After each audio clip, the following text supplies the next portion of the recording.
बिस्मिल्लाहिर्रहमानिर्रहीम। इस वक्त हम हैदराबाद में कासमाबाद में मौजूद हैं, जहाँ पे हम जो है अयाज साहब की लोकेशन में खुद अपने तौर पे भी बहुत बड़े पैमाने पे जो है राशन की डिस्ट्रीब्यूशन, कैंप की डिस्ट्रीब्यूशन, टेंट की जितनी भी डिस्ट्रीब्यूशन में वो खुद भी काम कर रहे हैं। उन्होंने हमारे रब्ता हुआ था, क्योंकि पीछे से रिक्वायरमेंट इतनी ज़्यादा है कि उन्होंने हमसे रब्ता हुआ, तो हम भी जो है वहाँ से बड़ी तादाद में सामान लेके इस वक्त यहाँ पहुंचे। और मजीद सामान जो है वो रस्ते में, क्योंकि रस्ते में एहतजाज वगैरह इतने ज़्यादा है, प्रोटेस्ट वगैरह ज़्यादा है, तो सामान पहुंचने में जो है टाइम जो है ऊपर नीचे हो रहा है। हमारे साथ भाई मौजूद है। सर, क्या कहना चाहेंगे आप?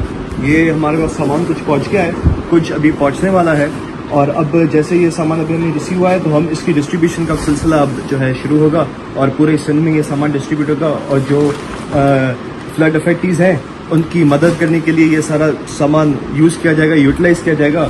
और हम शुक्रगुजार हैं आपके कि ये सारा सामान आपने शुक्रिया, थैंक्स फॉर वॉचिंग।